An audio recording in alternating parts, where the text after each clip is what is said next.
दोस्तों क्या हो अगर आप कोई एंटीक चीज खरीदो या फिर आपको तोहफे में मिले और बाद में आपको पता चले कि वो चीज या ऑब्जेक्ट तो कर्स्ड यानी श्रापित है। आप उसका क्या करोगे? क्यूरियोसिटी में उसे खोलकर देखोगे, उसके बारे में और जानकारी जुटाओगे या फिर उससे जितना दूर हो सके उसे दूर होने की कोशिश करोगे? आप सोच रहे होंगे कि क्या अजीब से सवाल कर रहा हूं मैं आज। तो दोस्तों इसकी वजह है इमरान हाशमी की फिल्म डिब्यूक, जिसमें एक ऐसे ही कर्स्ड ऑब्जेक्ट की बात की गई है जिसका नाम है द डिब्यूक बॉक्स। इस फिल्म में सारा रायता इसी डिब्यूक बॉक्स के ओपन होने के बाद में फैलता है, लेकिन डिब्यूक बॉक्स की एक रियल स्टोरी भी है। आखिर क्या है डिब्यूक बॉक्स, कहां से ये आया और क्यों इसे इतना श्रापित माना जाता है, बात करेंगे डिब्यूक बॉक्स की इसी रियल स्टोरी के बारे में। वीडियो शुरू करने से पहले हम आप सभी से पूछना चाहेंगे कि क्या आपको भूतों से डर लगता है? कमेंट करके हमें जरूर बताइए। अगर हाँ तो आपको इसी डिब्यूक बॉक्स की कसम। चैनल पर अगर आप नए हैं तो चैनल को जरूर सब्सक्राइब कीजिए और ये बेल आइकन दबाना ना भूलें ताकि नए आने वाले वीडियोज आपको सबसे पहले मिले। इन सभी की शुरुआत हुई 2003 में, जब केविन मेनिस नाम के एक व्यक्ति ने रियल एस्टेट यार्ड सेल से एक ओल्ड वाइन कैबिनेट बॉक्स खरीदा। केविन मेनिस एक एंटीक स्टोर का ओनर था। उसने सोचा था कि इस एंटीक बॉक्स को खरीद कर अच्छे दामों में बेच पाएगा, लेकिन दोस्तों जैसा हम सोचते हैं वैसा ही हो वो प्रैक्टिकली पॉसिबल नहीं है। केविन इस बॉक्स को खरीद कर अपने एंटीक स्टोर में रख कर घर चला जाता है, लेकिन वो जैसे ही घर पहुंचता है ठीक उसके बाद उसके एम्प्लॉय का कॉल आता है। वो डरी सहमी और घबराई हुई से बताती है कि पता नहीं क्यों स्टोर की सारी चीजें अचानक गिरकर टूट रही है और ऐसा लग रहा है मानो कोई अदृश्य शक्ति ऐसा कर रही है, क्योंकि स्टोर में उसके अलावा और कोई है ही नहीं। ये सब सुनने के बाद केविन तुरंत ही अपने स्टोर की तरफ भागता है और वहां जाकर वो हैरान रह जाता है क्योंकि बाहर से स्टोर पर ताला लगा हुआ है। हैरानी इस बात से नहीं थी कि ताला लगा हुआ है, बल्कि ये थी कि उसने ताला तो लगाया ही नहीं था, फिर ये ताला कैसे लग गया। ताला खोलकर केविन अंदर जाता है तो नोटिस करता है कि जितनी भी लाइट वाली चीजें थी वो सारी टूट चुकी है और उनकी एम्प्लॉय डरे समय कोने में बैठी हुई है। उसके बाद वहां पर पुलिस भी आती है, लेकिन पुलिस भी ताज्जुब करती है क्योंकि उन्हें किसी के अंदर आने का कोई भी क्लू नहीं मिला था। आफ्टर दिस इंसिडेंट केविन की वो एम्प्लॉय हमेशा के लिए वो जॉब छोड़ देती है। अब आप सबको यहाँ थोड़ा सा कंफ्यूजिंग लग रहा होगा कि आखिरकार ये सब हो क्या रहा है। तो दरअसल दोस्तों वो वाइन कैबिनेट बॉक्स हवेला नाम की 103 साल की बुजुर्ग औरत की प्रॉपर्टी थी, जो कि एक जूइश होलोकॉस्ट सर्वाइवर थी और उनके मरने के बाद उनके सारे सामानों के साथ उस वाइन कैबिनेट बॉक्स को भी रियल एस्टेट सेल में नीलाम कर दिया गया, जिसे खरीद लिया केविन मेनिस ने। लेकिन गलती कहाँ हुई? दरअसल केविन को हवेला की पोती पेमिला ने सख्त चेतावनी दी थी कि इस बॉक्स को कभी ना खोला जाए, क्योंकि उसकी दादी भी कभी भी उस बॉक्स को खोलने नहीं देती थी, क्योंकि वो इसे एक हॉन्टेड ऑब्जेक्ट मानती थी। और ऑब्वियसली मॉडर्न एज लोगों की तरह केविन ने भी उसकी बातों पर जरा भी गौर नहीं किया होगा। और केविन ना सिर्फ वो बॉक्स खरीद कर लाया, बल्कि आते ही जो काम सबसे पहले किया वो था उस बॉक्स को खोलकर देखने का। वो बॉक्स खरीदते ही केविन की जिंदगी में उथल पुथल मच चुकी थी। उसे रात में डरावने सपने आने लगे थे, मानो उसका बेड लग स्टार्ट हो चुका था। अब पेमिला की बातों पर केविन को भी थोड़ा थोड़ा विश्वास होने लगा था। केविन वापस जाकर पेमिला से मिलता है और उससे रिक्वेस्ट करता है कि आप इस बॉक्स को वापस ले लीजिए, क्योंकि आए दिन उसके साथ अजीबोगरीब चीजें होने लगी थी। लेकिन पेमिला वो बॉक्स लेने से साफ इनकार कर देती है और वो उसे बताती है कि ये एक डिब्यूक बॉक्स है जिसके अंदर कोई शैतानी स्पिरिट कैद है और उसके टच में वो दोबारा कभी नहीं आना चाहती अपनी लाइफ में।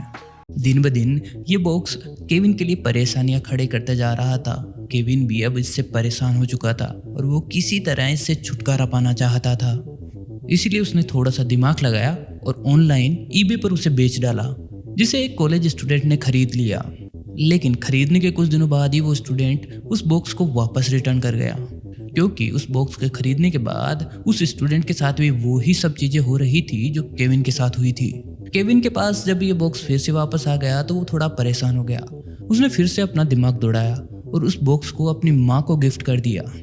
लेकिन वो बॉक्स जैसे ही उसकी माँ के पास पहुंचा उसकी माँ को एक माइनर सा हार्ट अटैक आया, साथ ही टेम्परेरी तौर पर उसकी वॉइस भी चली गई। अब केविन और भी ज्यादा हैरान और परेशान था। केविन इससे छुटकारा पाने की जी तोड़ कोशिशें करने लगा और अंत में एक यूनिवर्सिटी म्यूजियम डायरेक्टर जेसन हेक्सटन ने वो बॉक्स उससे खरीद लिया और करंटली आज भी वो उस बॉक्स के ओनर हैं। तो दोस्तों सवाल ये उठता है कि वो बॉक्स आखिरकार कर्स्ड क्यों था और उसे द डिबुक बॉक्स क्यों कहा जाता है। तो इसके लिए सबसे पहले हमें ये जानना होगा कि आखिरकार इस डिबुक शब्द का मतलब क्या है। तो दोस्तों डिबुक एक हिब्रू शब्द है जिसका मतलब होता है एक डिसलोकेटेड स्पिरिट, अर्थात ऐसी आत्माएं जिन्हें ना तो स्वर्ग ना ही नर्क में जगह मिल पाती है और वो एक इंसानी शरीर की तलाश में रहती है और उसे अपना घर बनाने की कोशिश करती है। दोस्तों 16वीं शताब्दी में ज्यूइश माइथोलॉजी यानी जूडाइज्म धर्म के लोगों ने सबसे पहले एक डिबुक बॉक्स बनाया था जिसमें वो एक डिबुक यानी एक इविल स्पिरिट को कैद कर सके, क्योंकि उन स्पिरिट्स का सिर्फ एक ही मोटिव होता था, इंसानी शरीर को अपने वश में करना, और उसी से छुटकारा पाने के लिए द डिबुक बॉक्स का निर्माण किया गया था। 16th सेंचुरी में कुछ जूइश लोग एक रिचुअल करते थे डिससैटिस्फाइड स्पिरिट्स को बॉडी से अलग करके एक बॉक्स में बंद करने का। वो उन स्पिरिट्स को हिब्रू में शेडेम बुलाते थे। पर जो भी हो, इस डिबुक को कभी भी खोलना नहीं चाहिए। खैर डिबुक बॉक्स का इतिहास जानने के बाद हमें फिर से केविन की स्टोरी पर आना होगा और पहला सवाल ये उठता है कि आखिरकार केविन को जो बॉक्स मिला वो एक डिबुक बॉक्स कैसे था, क्योंकि ऑब्वियसली वो 16th सेंचुरी में तो बना नहीं होगा। फिर आखिरकार वो श्रापित कैसे हुआ। तो दोस्तों इसके पीछे का राज खोलती है हवेला की पोती। हवेला की पोती कहती है कि पहले ये बॉक्स नॉर्मल बॉक्स हुआ करता था, लेकिन हवेला ने पहले विश्व युद्ध में अपने सभी परिवारजनों को खो दिया था, इसीलिए उसने उन सभी की आत्माओं से बात करने की कोशिशें की, लेकिन उसकी ये कोशिशें बैकफायर कर गई और हवेला एक इविल स्पिरिट को इस दुनिया में इनवाइट कर बैठी।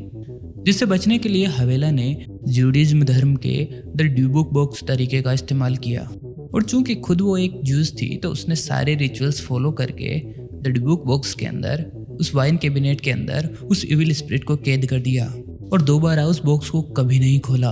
लेकिन जैसे ही केविन के पास ये बॉक्स आया उसने एक सबसे बड़ी गलती कर दी। उसके बाद जैसे ही ये बॉक्स आया उसने सबसे पहले ये काम किया उस बॉक्स को खोलने का।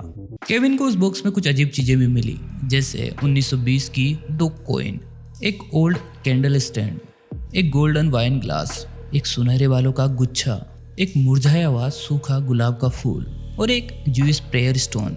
बेसिकली इस बॉक्स के ओपन होने के बाद ही वो सारी चीजें स्टार्ट हुई थी। खैर केविन से जैसन हेक्सटन ने जब ये बॉक्स खरीदा था तब उनके साथ भी कुछ ऐसी ही चीजें हुई थी, लेकिन हेक्सटन को हिस्ट्री और उससे जुड़ी चीजों से बेहद ही लगाव था, इसलिए उसने इस बॉक्स को अपने से दूर करने के बजाय एक ज्यूइश प्रीस्ट से फिर से ब्लेस करवा के अपने म्यूजियम में रखवा लिया। उसके बाद हेक्सटन ने उस बॉक्स पर द डिबुक बॉक्स नाम की एक वेबसाइट बनवाई, जिसे काफ़ी ज़्यादा अटेंशन मिलने लगी। धीरे धीरे डिबुक बॉक्स एक इंटरनेट सेंसेशन बन गई। धीरे धीरे ये स्टोरी लोगों तक पहुंची और इसके बारे में कई मूवीज और स्टोरीज बनने लगी। डिबुक से पहले हॉलीवुड में भी कई फिल्में इस पर बन चुकी है। 2012 में द पजेशन इसी पर बनी एक फिल्म है। दोस्तों आपको बता दूं कि ऐसा माना जाता है कि डिबुक बॉक्स से निकली आत्मा जब किसी के शरीर पर कब्जा करती है तो उसकी आवाज़ और बिहेवियर दोनों में चेंज होने लगता है।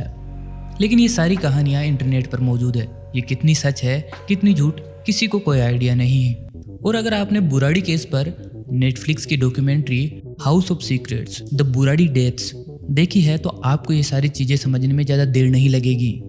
बाकी सारी चीज़ें हम आप पर छोड़ते हैं। आपका क्या कहना है कमेंट करके हमें ज़रूर बताइए। वीडियो कैसा लगा? अगर अच्छा लगा तो लाइक और शेयर करना ना भूले, चैनल को ज़रूर सब्सक्राइब कीजिए। दोस्तों जल्दी मिलेंगे नई वीडियो के साथ, तब तक के लिए नमस्कार।